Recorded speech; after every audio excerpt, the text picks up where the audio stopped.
Hi. So, knowledge is power. Very rarely has a phrase gone so completely and utterly uncontested. Rarely that is until now. Knowledge is power. I'm calling bullshit.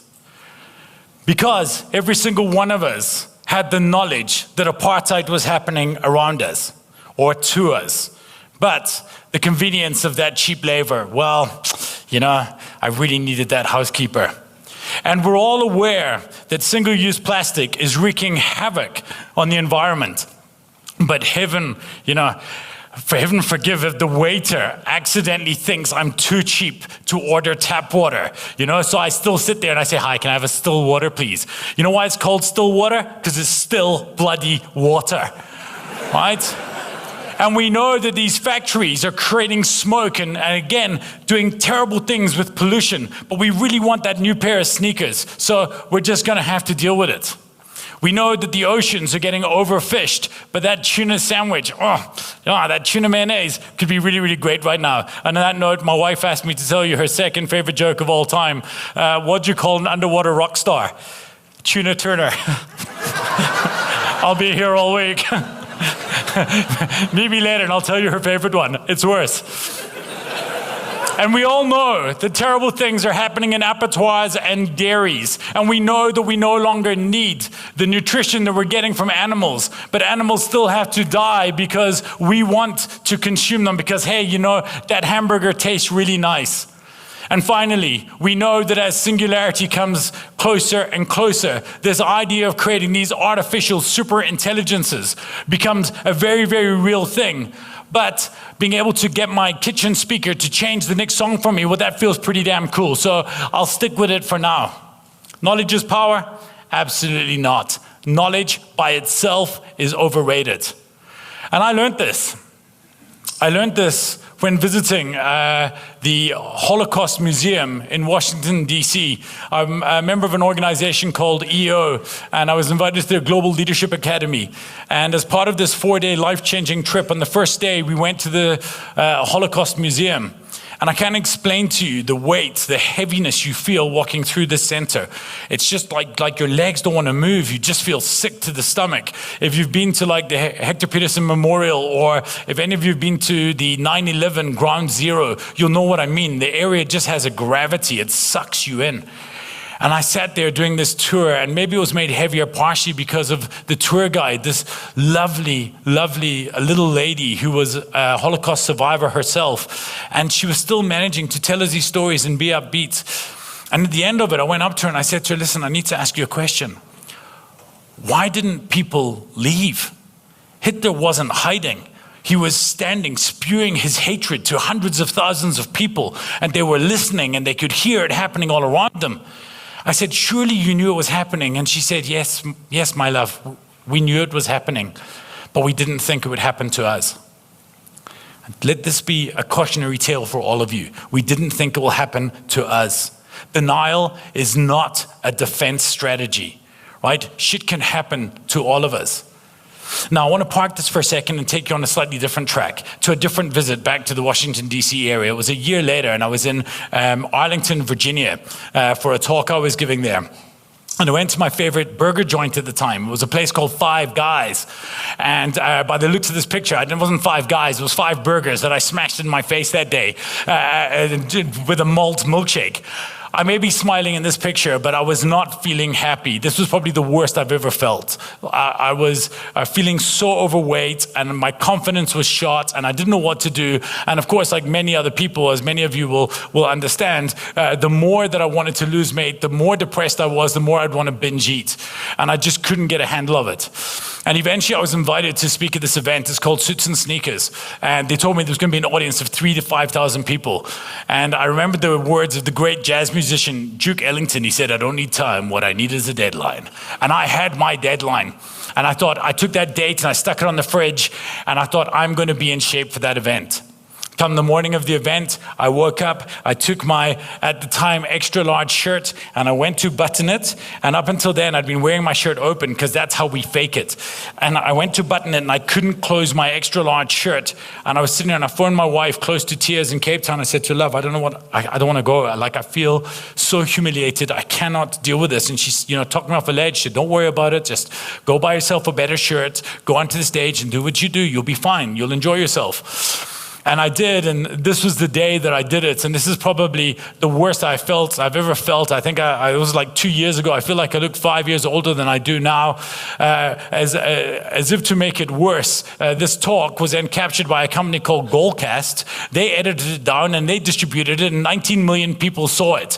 The one day in my life I go viral, and I'm feeling like a bit of a fatty, right? This is a karmic bitch slap if ever you have one. And then I remembered, I had the meeting with this guy, his name is Rich Mulholland, and he told me this quote, and I can never remember who he attributed it to, so I'm going to attribute it to Bruce Lee, because, we can do that now. And the quote was this, he said, if action followed knowledge, we'd all have six-packs. And I think it's true, because every single person on these seats in this room, every single one of you knows exactly what it takes to get a six-pack. And every single one of you have held the fantasy one day of actually doing just that, having that perfect beach body. How's that working out for you?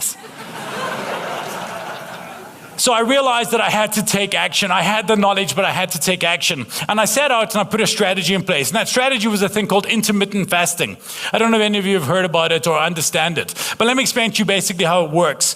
Well, how it works is I start eating, and I eat from midday till 8 p.m. and then I fast for the next 16 hours. And it's super easy, and that strategy was really, really good for me. To kind of explain it in a bit more detail, I want you to imagine you got like this coal dude, like in a steam train. The guy who puts the coal in to make sure the train has the energy. And you got a coal dude like that with the calories in your body, and it's got to feed the calories into this furnace to let your body keep going, to give you the energy. And usually it's pretty easy, because you throw food in your mouth, and this guy's just sitting there like, yeah, man, bring it. And he's batting away these calories straight into the burner, and life is good. But every now and then he's looking, and then you run out of food. He's like, bullshit. And has to go and walk down to your fat and chip away at it and capture it and bring it back up again and walk back in and throw it in the burner. And he doesn't like doing that.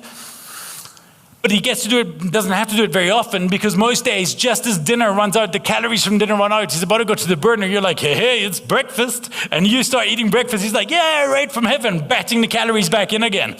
Intermittent fasting changes that. Intermittent fasting forces that guy to work for an extra 4 or 5 hours to go and find the hard calories and burn them away. You got it? That's science. Science. So I think we need to start thinking about this mindset in other areas of our life. And I want to start with this idea of knowledge and books. It's getting crazy right now, right? People want you to know, have you read the latest book? Hey, what are you reading? I'm reading Sapiens. Dude, if you've not read Homo Deus, do you even read, bro? What's going on? It's getting so crazy. You got to keep up. You got to make sure you've always read the newest stuff, because if you don't know the newest stuff, you're just not with it. Here's what's happening. We are over-consuming cognitive calories. Right? We're logging and over-consuming these cognitive calories, and they're becoming cognitive fat. And we know this because just like I log my calories in MyFitnessPal, I log my cognitive calories in a tool called Goodreads. I don't know if you guys use it, but you can log it. Like my friend Gina here, she's written, 280, she's read 289 of 300 books. In fairness though, look at the books she's reading, right? I'd also maybe want to read a few more of those. I can tell you clearly that if you look at her other hand in her profile picture, yeah, you know exactly what she's doing with it. I want to say I'm not proud of that slide. I have never been more proud of a slide in my life. But it's crazy. Look at me, for example. I'm constantly out there trying to read more books. You can see the record up the side there. Has read 31 books, 33 books. It got to the point in 2017 where I was looking around. It's like, no, that book is too big. I need to get more books in. So I'd read short books, which, by the way, when it comes to business, is not a bad idea. Because as far as I'm concerned, if a business book author can deliver their core message in an 18-minute TED Talk, why are they making me spend 18 hours reading it? The burden of brevity should fall on the author, on the writer, not the reader. That's got to change as well. But here we are. If you have a look at the numbers, what does the people want? 63 people, the 63 books the average person says they will read this year. Come on. Yeah, I'm calling for a hold, right? I think we've got to hold back on the knowledge force feed because we're just consuming and consuming and consuming. And here's the problem with that. It's not so much the consumption. It's that we're overvaluing consumption and undervaluing action. The action we need to take as a result. And we're doing that so much that we're trying to find tools to consume more. I found all of these tools online. This one here, what it does is it will actually summarize websites for you and just give you the quick bite of that article you didn't really want to read, but you wanted to know what was happening. And then you've got this, it will let you speed read faster, just so you can get more in. And of course, you've got tools like Story Shots to give you short little videos of talks, of books, so you don't have to read the book, but you can pretend you did. And of course, Blinkist offers something similar. And how you know you have a problem if you just wrote one of those down, like, oh, I've got to say no to this. I was on Twitter the other day and I saw an online friend of mine, Sean, and he posted this. He said, would you watch a Netflix movie at 1.5 speed if you could? I've managed to graduate to 3 times the speed for a podcast. 3 times the speed. Let me read this tweet to you at 3x. Would you watch a Netflix movie at 1.5x speed if you could? I managed to graduate to 3x for podcasts. That time of read, relax, and enjoy. What is going on? What are we doing? You may be getting through that list of podcasts, but you're not bringing stuff in. You're not sitting with the knowledge, and knowledge takes time. You've got to sit there and let it process and live with it for a bit, right? But it doesn't work that way because we're trying to consume our knowledge the same way we're trying to consume our food, fast. The problem with fast food, though, is it may give you those calories, but it lacks all nutrition, right? It lacks the nutrition that we need. And I think we have to go back on that. So, I think information is noise. I think that we've got to shut out that noise. And there's ways and tools that we have to do it. The one tool, for example, is these. I have these Sony noise canceling headphones. The problem I realized is not what I'm blocking out, but what's what I'm letting in. Because if you have a look up here, this is the list of podcasts I've yet to listen to. Right? And the list of videos, what is that there? I've got 109 videos sitting, waiting to be consumed. 109 videos ready to go because if I don't get that knowledge, what am I going to do? It's not noise canceling, right? It's not noise canceling. What it's become is noise prioritization. We're just taking out one noise and we're bringing another one. Now, funny enough, on that slide is one of my favorite thinkers. His name is Tim Urban. He actually delivered probably one of the best TED Talks I've ever seen on procrastination. If you haven't watched it, I highly suggest you do. And on his blog, Wait But Why, he once posted this thing, and it said like an image of your life reflected in weeks. So if you live to be 90 years old, and that's your entire life, this is how it would look in weeks. And I was thinking, oh, that's okay. I still have time left. I'm 45 years old. I'm kind of sitting in the middle here. And I was feeling pretty good about myself until last year, South Africa lost an icon and a friend in the online space in Matt Buckland. And I was scared about this for many reasons. We have similar lives and we have similar journeys, but we are similar ages. And this can happen at any given time, right? When our time to go comes, our time is there. And I think we've got to change our relationship with time. There's a quote by Henry David Thoreau, and he said this, the price of anything is the amount of life you pay for it. How much life did you pay? That car you want to buy for yourself, how much life are you spending? And when you're sitting there consuming that knowledge, how much of that limited resource of time are you spending? So I want to give you a new currency to understand, a new currency you're going to spend for the rest of your life. And it's this, life hours. These are the units you have. If you live to be 90, you have 786,000 odd life hours to spend. And the problem with this piggy bank is you can't make deposits. You can only make withdrawals. Now let's say we spend a third of that time sleeping. Well, then we're down. We're down to like 500 and something thousand. That's fine. Problem is, I'm already 45 years old. I'm halfway through my life. Sure, that makes it worse. Now I'm down to 260,000 hours. I'm running out of life hours. I have not that much currency left to spend, and I still want to do something really deeply significant with my life. So if I want to do that, I want to make a call to action to slow down and fast. And by fast, I mean fasting. I think we need to fast with knowledge. I think we need to change our relationship with knowledge. From now on, today, from the next time you're consuming any kind of knowledge, I don't want you to sit there as you usually do and to start off and just as you're consuming it, write down notes. We're not at school anymore. Nobody is going to test you. Instead of writing down notes, what I want you to do is to add a little checkbox to those notes, and I want you to start writing actions. And here's where the fasting comes in. You've got to have discipline, and you've got to hold yourself back. And what I want of each and every one of you is to commit to yourself that you're not going to start reading and consuming that next bit of content until you've actioned at least half of what you set out to do because of the one. Remember, you're not trying to consume the cognitive calories. You're trying to burn the cognitive energy to make yourself better. And you're only going to be able to do that if you actually commit to doing actions with the knowledge you take. And then you can get a blank slate. Then you can go to something new. I have no problem with that. So this starts right here and right now.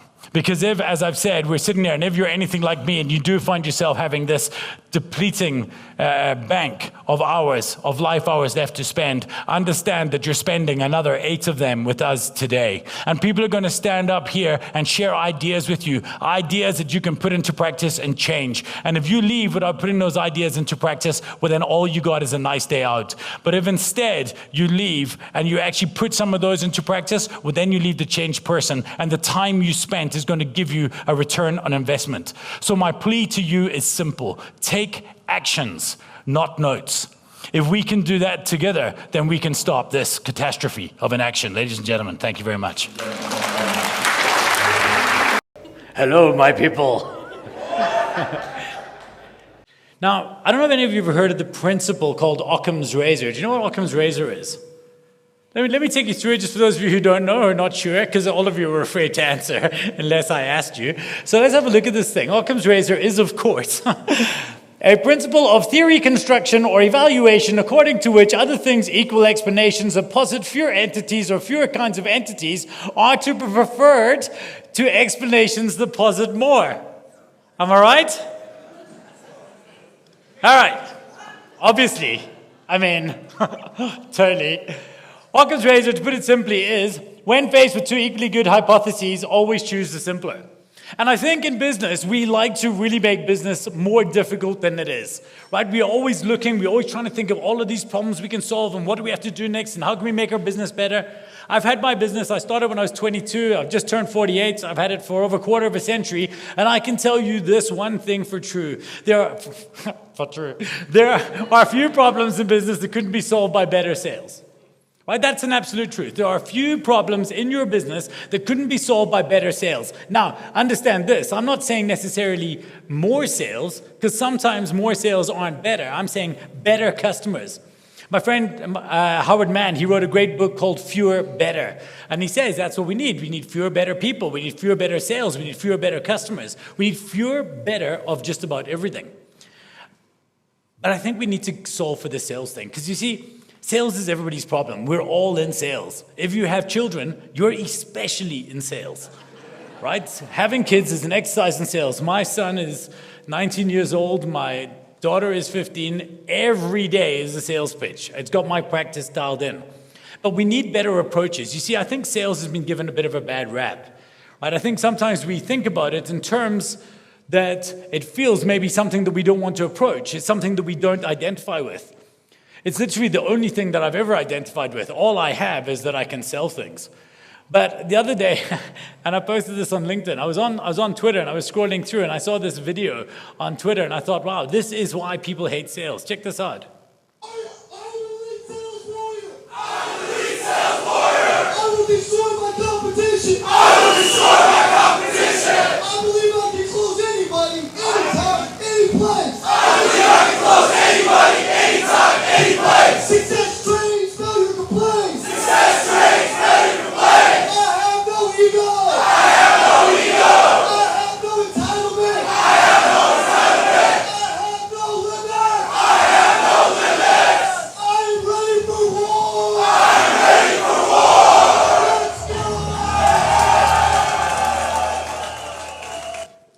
just came. Too much? Sure. Without a doubt, the greatest line in that entire video. I have no ego! Sorry, shat himself. This isn't sales. I mean, it is sales, but it's not the sales we do on a day-to-day basis. Sales that we do on a day-to-day basis is just basically painting a picture of the world for other people in such a way that you change their mindsets. And because they change their mindsets, good things happen. The world refers to this as storytelling, and I think that's absolutely true. The problem is that when we work with most people, and by the way, my apologies for screaming into your mic. My bad. But the problem is that when we... This is very bad. Okay, so the problem is that, can you guys hear me okay? Yeah. All right, there we go. Okay, we're going to hustle this old school.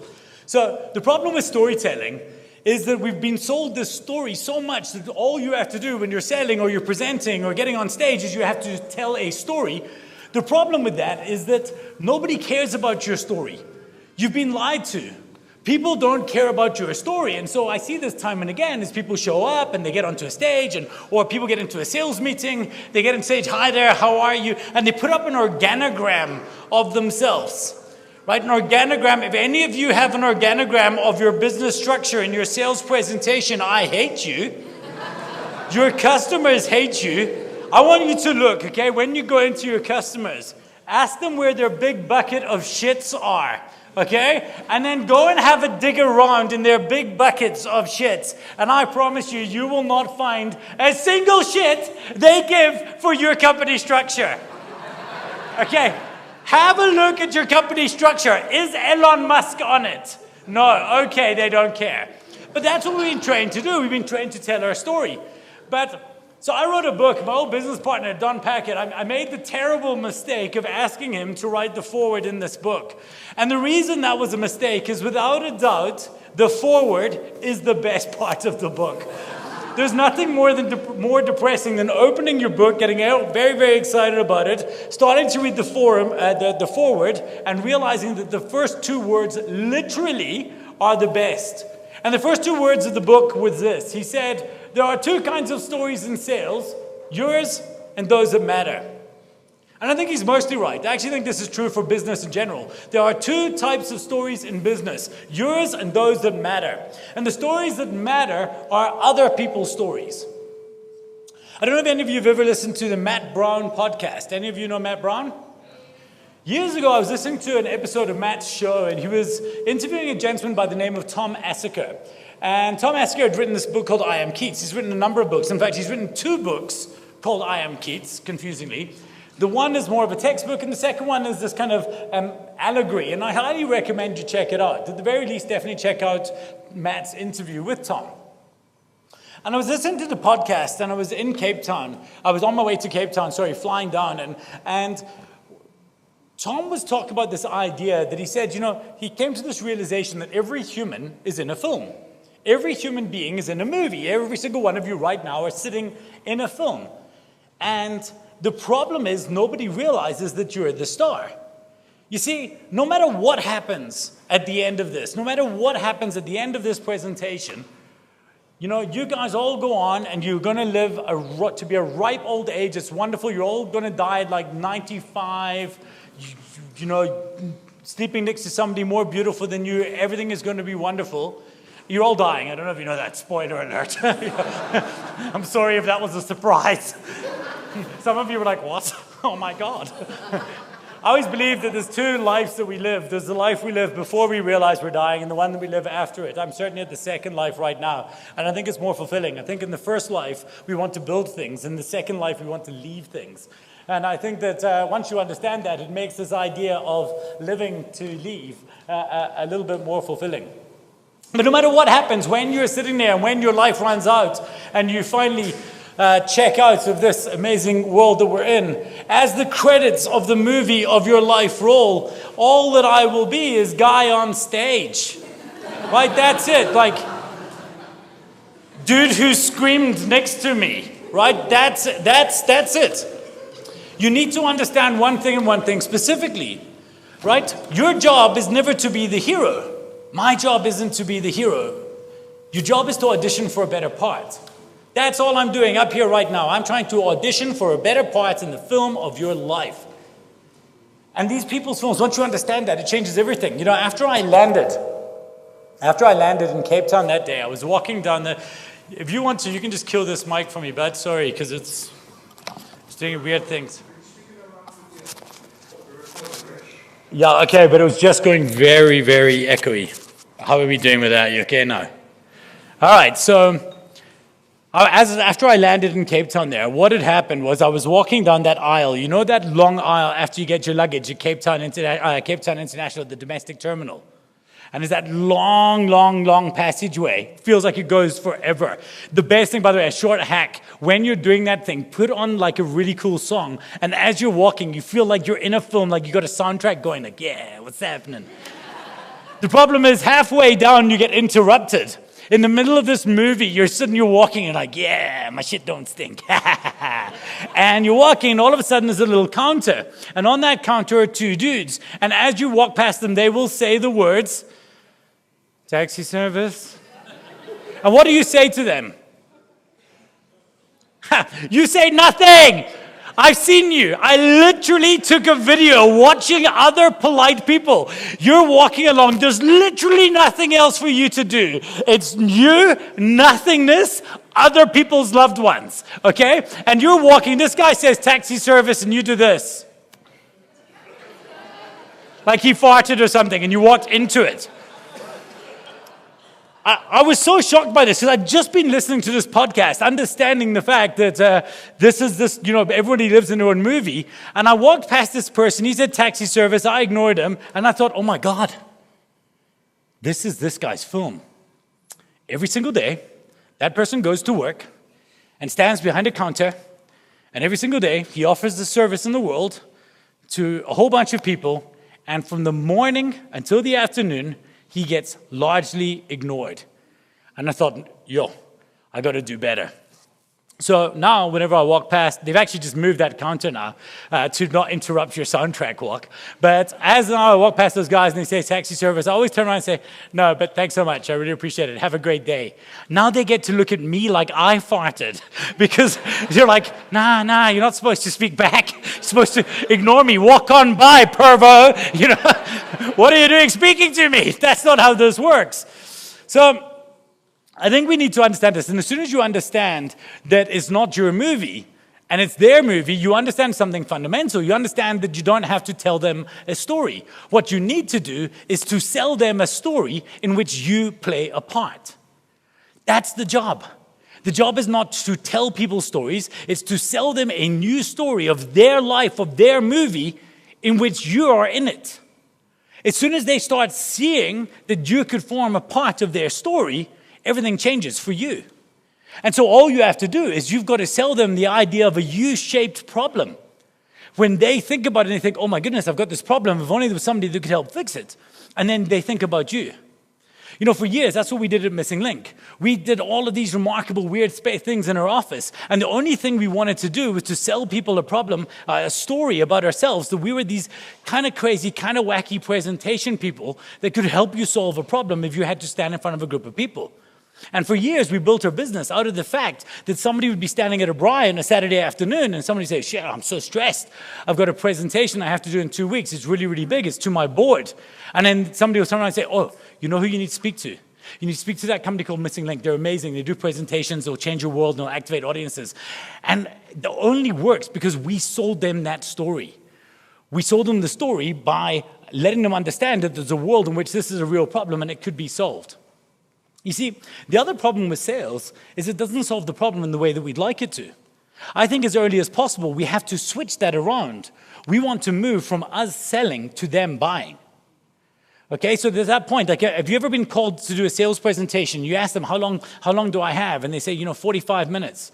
And then you show up and you prepare your 45-minute slide presentation.